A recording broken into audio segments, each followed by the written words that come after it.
सभी भारतवासियों को जय श्री राम, वंदे मातरम, भारत माता की जय। समस्त हिंदू, सिख, जैन, बौद्ध, सनातनी भाइयों को दिल से प्रणाम। भाइयों, आज की वीडियो बनाना तो मैं 2 दिन पहले चाहता था, लेकिन थोड़ा समय नहीं मिल पाया। आज पूरी घटनाओं को वेरीफाई कर रहा था जो झारखंड के अंदर रुपेश पांडे नाम के एक सनातनी लड़के के साथ हुआ, जिसको जिहादियों ने पीट पीट के मार दिया। आप उस घटना की नृशंसता का अंदाज़ा इस बात से लगा सकते हैं कि उसको कोई चाकू, छुरा, गोली कुछ नहीं मारी, सिर्फ पीट पीट के, हाथों से, लातों से, मुक्के, ठुड्डे मार मार के उसका शरीर की सारी हड्डियां तोड़ दी उसकी, और उसका ब्रेन हेमरेज तक कर दिया। और ये बहुत ही नितांत दुख की बात है कि झारखंड कोई पाकिस्तान या अफ़गानिस्तान में तो है नहीं है, हमारे देश में है। और वैसे भी इस देश में तो कोई मॉब लिंचिंग की घटना हो जाए तो मामला यूएनओ तक पहुंचा देते हैं वो लोग। और यहाँ पे हमें भी वाया सोशल मीडिया पता चल रहा है कि झारखंड में रुपेश पांडे नाम के लड़के की नृशंस हत्या पीट पीट के मॉब लिंचिंग में मुस्लिमों द्वारा कर दी गई है। अब वो लड़का जिसको मारा गया वो एक सनातनी हिंदू लड़का था। और मैं साधुवाद देता हूँ पुष्पेंद्र कुलश्रेष्ठ जी को, जो रुपेश पांडे के, हमारे शहीद भाई के घर में गए, उनके परिवार को, उनके गरीब परिवार को उन्होंने बहुत सांत्वना दी। और वहाँ का जो प्रशासन है, जैसे कि आप जानते हैं कांग्रेस की सरकार है, सरकार किसी की भी हो कोई फ़र्क नहीं पड़ता, फ़र्क पड़ता है किसी व्यक्ति की हत्या पे। तो सनातनी लड़के रुपेश पांडे की जो नृशंसता से और बेरहमी से हत्या की गई है, उस मामले को वहाँ की कांग्रेस सरकार दबाने का प्रयास कर रही है। कितनी शर्म की और कितनी निंदनीय योग्य ये बात है कि उस लड़के की हत्या को, जो मॉब लिंचिंग में रुपेश पांडे को मारा गया, शहीद किया गया उस बच्चे को, उसकी जिस नृशंस और विभत्स हत्या को प्रशासन दबाने का प्रयास कर रहा है।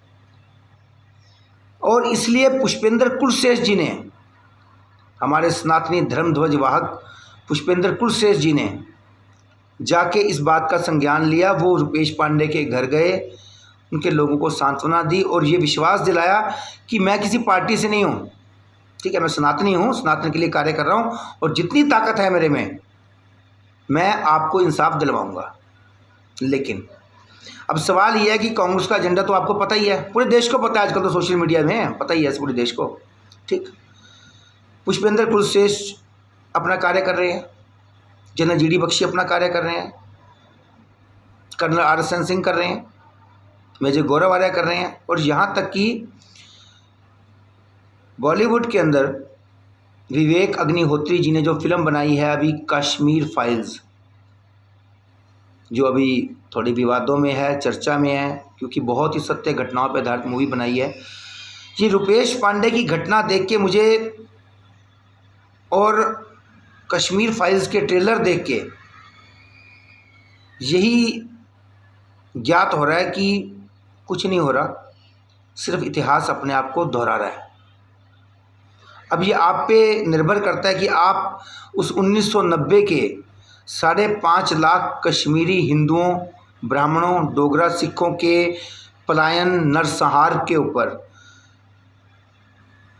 आवाज़ उठाएंगे या नहीं उठाएंगे। आप लोग ये फिल्म देखने जाएंगे या नहीं जाएंगे, ये आपकी ज़मीर पे, आपकी कॉन्शियस पे डिपेंड करता है। हम तो जाएंगे भाई, तो जाएंगे भी, 20 बंदों को भी दिखाएंगे, ठीक है, और जितने हो सके लोगों को अपने साथ लेके जाएंगे, फिल्म दिखाएंगे, अपने परिवार को दिखाएंगे, ताकि हमारे बच्चों को, हमारे परिवार को एक मैसेज मिल सके कि ऐसी घटनाएं दोबारा ना हो। लेकिन क्या 1990 की 5.5 लाख लोगों का पलायन, नरसंहार, सैकड़ों की, हज़ारों की संख्या में वहाँ पे बलात्कार हुए हिंदू औरतों के, किसी मीडिया ने आवाज़ नहीं उठाई? दुनिया का सबसे बड़ा जेनोसाइड हो गया, एक्सोडस हो गया यार, पलायन हो गया, नरसंहार हो गया। लेकिन हम लोगों को तो मतलब नहीं है ना, क्योंकि जब तक हमारे अपने घर पे आग नहीं लगती तब तक हम कहते हैं पड़ोसी का घर जल रहा है, हमें क्या मतलब, है ना। इसी कारण देश 1000 साल तक गुलाम रहा है अपने ही घर में। और अब ये आप लोगों पर निर्भर करता है कि आप सब सनातनी लोग इतिहास को दोहराने देंगे या नहीं दोहराने देंगे, बस। अब रुपेश पांडे की जो हत्या की गई नृशंस, ये तो मुझे बिल्कुल जो कश्मीर में 1990 में हुआ सेम वही चीज़ दिख रही है। इसका मतलब तो ये हुआ ना कि हमारे समाज में बदलाहट नहीं आई है, या हम बदलाहट करने की कोशिश नहीं कर रहे हैं। अब भाइयों बात यह है कि अब सारा काम क्या मोदी जी और योगी जी करेंगे, या पुष्पेंद्र कुलश्रेष्ठ, जनरल जीडी बख्शी जैसे ये जो 20-50 लोग हैं, क्या यही करेंगे क्या? आपकी, हमारी, हम सब लोगों की जिम्मेवारी नहीं है क्या? क्या हम इस देश में रहते नहीं क्या? आज मन बहुत दुखी है अंदर से। कश्मीर फाइल के ट्रेलर्स देखे, रुपेश तिवारी जी, अपना रुपेश पांडे जी की हत्या नृशंस, वो देखिए। तो इन सब घटनाओं को देख के मन अंदर से बहुत व्यथित है, बहुत दुखी हो रहा है कि क्या इतिहास अपने आप को दोहराएगा? तो इसका मतलब तो ये हुआ कि आज से 10-15 साल बाद हमारी नस्लों का, हमारे बच्चों का वजूद ही नहीं रहेगा यार। रशिया की नेशनल सिक्योरिटी पे इशू हुआ क्योंकि यूक्रेन यूरोपियन देशों में शामिल होकर नाटो की फोर्सेस वहाँ बुला सकता था, नाटो का अड्डा बना सकता था। रशिया को ऐसा लगा और उसने पूरे यूक्रेन की ऐसी तैसी कर दी, बम मार मार के। देख रहे हो आप लोग, ये होता है राष्ट्रवाद कि मेरा राष्ट्र सुरक्षित रहना चाहिए। पुतिन साहब कर रहे हैं, बिल्कुल सही कर रहे हैं। क्या हम लोगों के अंदर राष्ट्रवाद की भावना नहीं होनी चाहिए? हम जहाँ रह रहे हैं, जहाँ हम खा रहे हैं, जिस हम मिट्टी का नमक खा रहे हैं, जिससे हम फसल खा रहे हैं, हर चीज़ जो हम कर रहे हैं इस देश के अंदर कर रहे हैं, उस देश के प्रति हमारे कर्तव्य हैं। और देश और राष्ट्र में, जैसे पुष्पेंद्र कुलश्रेष्ठ कहते हैं, फ़र्क होता है। देश एक भूमि का टुकड़ा होता है, सिर्फ मात्र टुकड़ा, कोई भी टुकड़ा, भूमि का टुकड़ा वो देश होता है। लेकिन राष्ट्र बहुत बड़ी चीज़ होती है। राष्ट्र के अंदर आपके सरोकार, आपकी सभ्यता, संस्कृति, आपका डीएनए, जैसे अब हमारे राष्ट्र के अंदर भगवान श्री राम जी के पूर्वजों से लेके, भगवान श्री कृष्ण जी के पूर्वजों से लेके, और भगवान राम और भगवान कृष्ण के आगे वंशजों से लेके, और कितने सैकड़ों हज़ारों की संख्या में जो महान संत महापुरुष लोग हुए हैं, गुरु गोविंद सिंह जी महाराज से लेके हमारे जो 10 गुरुओं की जो पीढ़ियाँ पहले चली हैं, बाबा नानक जी से लेके गुरु गोविंद सिंह जी महाराज तक, जौहर वीर गोगा जी तक, ये सब लोग जितने भी ये महान महान लोग हैं, महापुरुष लोग हैं, जिन लोगों ने हमारे राष्ट्र के लिए, हमारे देश के लिए, धर्म के लिए, हमारे लिए, हमारी जान के लिए जिन लोगों ने कुर्बानियाँ दी हैं, उन सब सरोकारों से मिलके बनता है राष्ट्र। देश बनते हैं, मिटते हैं, कोई फर्क नहीं पड़ता, लेकिन राष्ट्र कभी नहीं मिटना चाहिए। तो राष्ट्र कब नहीं मिटेगा? जब राष्ट्रवाद की भावना होगी हर एक के अंदर, तब राष्ट्र नहीं मिटता। अगर राष्ट्रवाद की भावना ना हो तो बड़े बड़े राष्ट्र खत्म हो जाते हैं। तो मेरे भाइयों, राष्ट्रवाद की भावना को जगाओ अपने अंदर। और बल्कि एक और चीज़ से मन मेरा व्यथित है आज कि कुछ न्यूज़ चैनल दिखा रहे हैं कि योगी बाबा जी को कंपटीशन है, ये है वो है ना, पता नहीं सरकार बने ना बने। यार इतना दिल दुखी होता है ये देख के कि एक आदमी, यार हिंदुस्तान में एकमात्र आदमी लग रहा है मुझे पॉलिटिक्स के अंदर, जो सिर्फ मात्र 250 रुपये का भगवान डाल के घूम रहा है, और कुछ भी नहीं है उसके पास भाई, ना घर के लिए, ना परिवार के लिए, कुछ नहीं। और इतने बड़े सर्वोच्च पद के ऊपर बैठा है, पाकिस्तान से बड़ा है एरिया में, यूपी, और जनसंख्या में भी बड़ा है। उसका मालिक होने के बावजूद मालिक ही रहे हैं 5 साल। ये तो यहाँ तो गांव का एक सरपंच बन जाता है ना तो करोड़ों रुपये अंदर कर लेता है, एक विधायक बन जाता है, एक मंत्री बन जाता है, अरबों रुपये अंदर कर लेता है। आपको भी पता है, मेरे को भी पता है। और योगी बाबा जी इतनी बड़ी स्टेट के सीएम होने के बावजूद उनके पास 1 रुपया नहीं है। वो जो सैलरी है वो भी, वो उनकी जो सीएम की सैलरी है वो भी मठ में दे देते हैं। और मुझे बड़ा फक्र महसूस होता है, बड़ा गर्व महसूस होता है योगी बाबा जैसे संतों को देख के। मैं कहता हूँ ये उच्च चेतना के लोग यार, इन लोगों के तो पैर पकड़ के ना इनकी चरण धूलि माथे पे लगानी चाहिए, ताकि हमारे अंदर भी कुछ सच्चाई का, कुछ निर्लोभता का, कुछ हमारे अंदर भी गुण आए। ठीक है, तो अगर योगी जी जैसे निस्वार्थ निर्लोभी व्यक्ति को, जिसने अपना सर्वस्व सनातन धर्म और राष्ट्र के लिए समर्पित कर दिया है, उनको भी कंपटीशन का सामना करना पड़े, तो यार फिर ये हम लोगों के लिए तो फिर डूब मरने वाली बात होगी ना। तो बड़ा दिल दुखी है इन बातों से भाइयों आज। तो हाँ, देखते हैं कल पता लगता है, भगवान करे। हम तो कह रहे हैं कि योगी बाबा जी बन जाए। मैं अपना श्री गुरु नानक देव जी महाराज से, भगवान श्री रामचंद्र जी से बड़ी दिली प्रार्थना करता हूँ कि योगी बाबा जी मुख्यमंत्री बन जाएं, हम लड्डू भी बंटेंगे, हम सब कुछ करेंगे। क्यों मनो? ठीक है, तो बस ये बन जाएं बाबा जी, बढ़ जाएंगे। ठीक है भाई, मतलब इन सब चीज़ों को देख के ना आज मन बड़ा दुखी है कि इधर से योगी बाबा जी को कंपटीशन का सामना करना पड़ रहा है ना। ये न्यूज़ चैनल दिखा रहे हैं, हमें तो नहीं पता ना, न्यूज़ चैनल बता रहे हैं इधर रुपेश पांडे जी की हत्या होगी जिहादियों द्वारा। इधर कश्मीर फाइल के ट्रेलर्स देख के कि 5.5 लाख लोगों की जिस प्रकार वहाँ सैकड़ों हज़ारों की संख्या में रेप हुए हैं। दुनिया का सबसे बड़ा एक्सोडस हो गया यार, दुनिया का सबसे बड़ा एक्सोडस, पलायन हो गया, इतना बड़ा नरसंहार हो गया। उसके बावजूद भी वही घटनाओं की पुनरावृत्ति दोबारा हो रही है यार, इसलिए मन बड़ा दुखी है। तो भाइयों, आप मेरे भाइयों, मैं आपका भाई हूँ, ठीक है। आप लोग अपने मन के अंदर 1 मिनट के लिए जरा सोचो यार, 1 मिनट के लिए सोचो कि अगर राष्ट्र रहेगा तभी तो हम रहेंगे ना यार, तभी तो हम गाड़ी खड़ी करेंगे अपनी, तभी तो हम बंगला बनाएंगे। ये तो राष्ट्र नहीं रहेगा तो गाड़ियाँ कहाँ खड़ी करोगे भाई, बंगले कहाँ बनाओगे भाई, ये नहीं रहने भाई। मैं कई बार भाई साहब को, मोनू राणा जी को कहता, मोनू राणा जी का कारों का काम है सेल परचेज का। मैं कहा मोनू भाई ये गाड़ियाँ कहाँ खड़ी करेगा, ये राष्ट्र नहीं रहेगा तो भाई तू नहीं रहेगा तो ये क्या यहीं रह जाएंगी, कोई और कब्जे करेगा इसके ऊपर। ये सच्चाई है भाई, अकाट्य सच्चाई है, हार्डकोर सच्चाई है। पुष्पेंद्र कुलश्रेष्ठ जी से लेके कर्नल RSN सिंह और सभी तमाम राष्ट्रवादी व्यक्ति राष्ट्र को जगाने की, राष्ट्र भावना को जगाने की, आप में चेतना का संचार करने की कोशिश कर रहे हैं भाई, उनका साथ दो, ठीक है। और रही बात झारखंड के भाजपा के नेताओं की, हाँ सच एक बात और रहेगी दिमाग में, हमें किसी पार्टी से कोई मतलब नहीं है, हम राष्ट्र भक्त हैं। अगर कभी हमें राजनीति करनी होगी ना तो अपने दम पे कर लेंगे, ठीक है। रही बात एनीवे, तो वो वहाँ के झारखंड के भाजपा के नेता क्या कर रहे हैं भाई, रुपेश पांडे जी की नृशंस विभत्स हत्या होगी, उनको रोष मार्च तो निकाल दो, या सिर्फ सत्ता की मलाई खाने के लिए बैठे हो कि हाँ जी कभी सरकार आएगी, बनेंगे मंत्री विधायक बनेंगे तो करोड़ों रुपए अरबों रुपए अंदर करेंगे, इसके लिए बैठे हो क्या? अरे यार ज़मीर तो होना चाहिए इंसान का। हम कांग्रेस को तो हम 1000 दोष देते हैं क्योंकि कांग्रेस गुनहगार है, 200% है।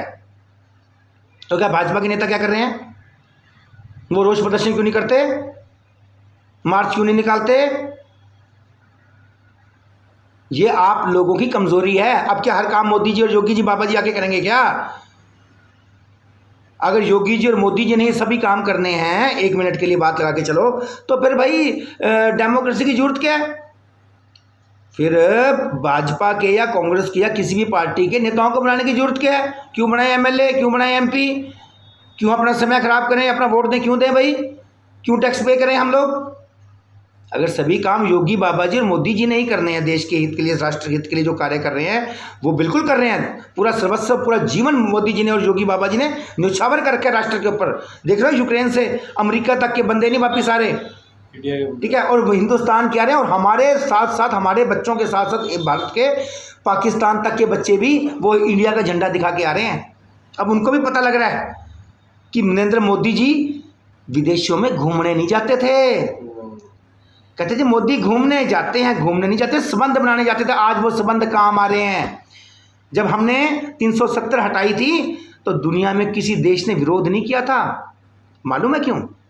क्योंकि मोदी जी ने हर जगह रिलेशन बनाए थे अपने, हर जगह रिलेशन बनाए थे उन्होंने, और वो आज वो रिलेशन जो मोदी जी के जो लगाया हुआ पौधा था, पेड़ था, वो आज काम फल दे रहा है, वो आज काम आ रहा है। पुतिन ने 8 घंटे युद्ध विराम करके रखा है, सिर्फ किसके लिए? Only for Modi ji, only for Indian boys and girls. तो भाई अगर सारा काम मोदी जी और योगी बाबा जी ने ही करना है तो भाई फिर हम देश में एक लिबरल डिक्टेटर बना देते हैं किसी को, हैं? और बड़े बड़े संत विचारक तो कह चुके हैं, मैं तो ओशो को सुन रहा था, बड़े महान विचारक, वो कहते हैं इस देश को तो लिबरल डिक्टेटर चला सकता है, डेमोक्रेसी नहीं चला सकती।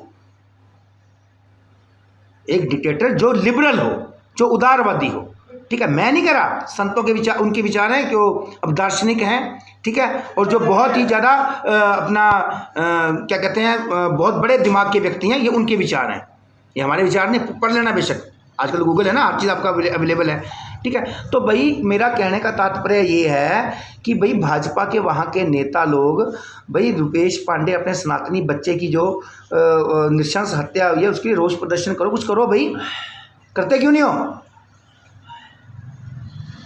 ये चीज़ें नहीं चलेंगी देश में। अब वो 1947 वाला भारत नहीं है या 1950 वाला भारत नहीं है कि अंधेरे में राज कर गए, नहीं नहीं नहीं, अब तो पब्लिक हर चीज़ का हिसाब मांगती है। यहाँ पे पब्लिक हर चीज़ का हिसाब मांगती है। लोग छोटी छोटी बात पे नरेंद्र मोदी जी को घेर लेते हैं कि हाँ जी मोदी जी ऐसे कैसे है, वैसे कैसे है, ठीक है ना? तो भाई चलो घेरना चाहिए, डेमोक्रेसी है, ठीक है, लेकिन आपके पार्टी के कार्यकर्ताओं का, आपके विधायकों का, नेताओं का कुछ ना कुछ तो होना चाहिए स्टैंड कि आप लोग क्या करोगे। अगर सनातनी कौम के ऊपर दिक्कतें आ रही हैं तो क्या आप लोग आवाज़ नहीं उठाओगे, जिनको सनातनी समाज ने वोट दिया है? ये सड़कें, विकास, ये वो, ये 70 साल से चलता आ रहा था, ये कोई कुछ नहीं पूछता कहाँ गया यूक्रेन का विकास, कहाँ गया? यूरोप से ज़्यादा एडवांस था, यूक्रेन कहाँ गया विकास, कहाँ घुस गया रोजगार, कहाँ गई बिल्डिंगें, कहाँ गई गाड़ियाँ, वो लंबी लंबी वो मर्सिडीज और फरारियाँ कहाँ चलेगी? उड़ गई ना एक सेकंड में, ठीक है ना? तो राष्ट्र रहेगा तो हम सब रहेंगे, और जो व्यक्ति राष्ट्र के लिए कृत संकल्पित हैं, जैसे कि योगी जी, जैसे कि मोदी जी, जैसे Pushpendra Kulshreshtha, general GD Bakshi, major Gaurav Arya, Ankit Arya, Lalit Ambardar, Sushil Pandit, ऐसे लोग जो राष्ट्र के लिए कार्य कर रहे हैं, उनका सहयोग दो भाई। मैं आपका भाई हूं इसलिए बता रहा हूं। अगर मैं कहीं आपको भाई ना मानता, आपको अपने समस्त सनातनी को अपना भाई बहन ना मानता, तो मुझे ये वीडियो बना के बोलने की क्या जरूरत है? अपन ने कौन सा इलेक्शन लड़ना है, या अपन ने कौन से किसी पार्टी से टिकट चाहिए? जब लड़ेंगे अपने दम पे लड़ लेंगे, क्यों मनो? ठीक है ना, अपने पैसे खर्च करेंगे, लड़ लेंगे, तो क्या दिक्कत है? तो मतलब कहने का मेरा भाव ये है कि भाई सच्ची सच्ची बात ये है, मैं चाहता हूँ, हाथ जोड़ के मेरी अपील है सबसे, एक तो भाई किसी भी प्रकार के पखंड ना फैलाओ, ठीक है, जिससे कि समाज भ्रमित हो, ठीक है? हमारे हिंदुस्तान के अंदर जो हमारे हिंदू, सिख, जैन, बौद्ध जो भाई हैं वो एक हैं, उनका डीएनए देख लो भाई, एक है भाई, हम सब एक हैं भाई, हमारे गुरु साहबान एक हैं, हमारे गुरु साहबानों की सबकी विचारधारा एक है, क्या है? धर्म, राष्ट्र। जो धर्म और राष्ट्र के लिए गुरु साहबानों ने कुर्बानियां देख लो, गुरु साहबानों की, क्षत्रिय वीरों की कुर्बानियां देख लो, क्यों दी हैं उन्होंने कुर्बानियां भाई? हमारे लिए, हम लोगों के लिए। और हम लोग अगर उनकी बातों का मान और सम्मान ना करके हम अपने एजेंडे चलाएं, तो भाई ये ना शरीर के साथ धोखा देना नहीं है, अपने आप, अपने शरीर के साथ, यानी कि ना, ये अपनी आत्मा को धोखा देना है, ये अपने मन को धोखा देना है, ये अपने कर्मों को धोखा देना है। तो इसलिए मेरे राष्ट्रवादी भाइयों, आप सब लोग कृत संकल्पित हों देश के लिए, राष्ट्र के लिए, यही उम्मीद करता हूँ, यही आशा करता हूँ।